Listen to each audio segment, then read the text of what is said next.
আসসালামু আলাইকুম, মিষ্টি মায়ের রান্নাঘরে সবাইকে জানাচ্ছি মোস্ট ওয়েলকাম। আমি আজকে শাহি মশলা বানিয়েছি। তার জন্য এখানে সব মশলা নিয়ে নিয়েছি, দেখতেই পাচ্ছেন।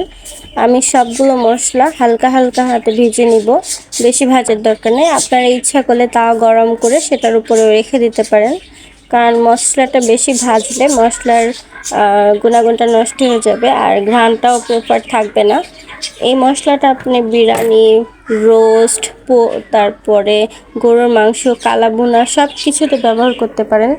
ইনফ্যাক্ট চাইনিজ সবজিতেও আপনারা দিতে পারেন। এই মশলাটা বানানো খুব সহজ, তবে অবশ্যই জিনিসগুলো যাচাই বাছাই করে কিনতে হবে। মশলাগুলো যাতে মশলাগুলো ঠিক থাকে সেভাবে যাচাই বাছাই করে কিনতে হবে। আমি কিন্তু এখানে কী কী মশলা নিয়েছি সুন্দর মতো ছবি তুলে দিয়ে দিয়েছি, ঠিক আছে? আপনারা একটু ভালো করে দেখে নেবেন।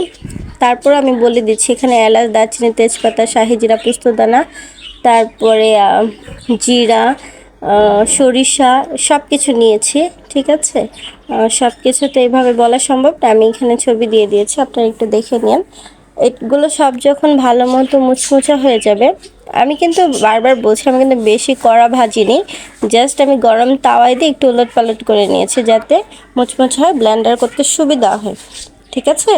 আপনি যদি এমনি ব্লেন্ডার করতে পারেন এমনিও করতে পারবেন। তারপরে একটা ভালো ডিব্বাতে, পরিষ্কার একটা ডিব্বাতে রাখবেন, যেটার মুখটা ভালো করে আটকানো যায়। তাহলে আপনার মশলার গ্রানটা আর গুণমানটা ঠিক থাকবে, আপনি এটা অনেক দিন ইউজ করতে পারবেন। এই শাহি মশলাটা কিন্তু বাসায় বানাই নিলে খুবই ভালো হয়। যারা বড় বড় রেস্টুরেন্টে রান্না করে তারা কিন্তু এই মশলাটা নিজেরা তৈরি করে নেয়, ঠিক আছে? এই মশলাটা নিজেরা তৈরি করলে সেটার গুণমান ভালো থাকে, গ্রান ভালো থাকে, টেস্ট ভালো থাকে। আপনারা বাজার থেকে ছোট ছোট ম্যাগি মশলা কিনে আনেন না, এই মশলার কিছু অংশ নিয়ে আপনি ইচ্ছে করলে সাথে টেস্টিং সল্ট আর একটুখানি গুঁড়া চিনি, মানে চিনিটা ব্লেন্ডার করে গুঁড়া করে নিয়ে মিক্সড করে নিলেই ম্যাগি মশলা তৈরি।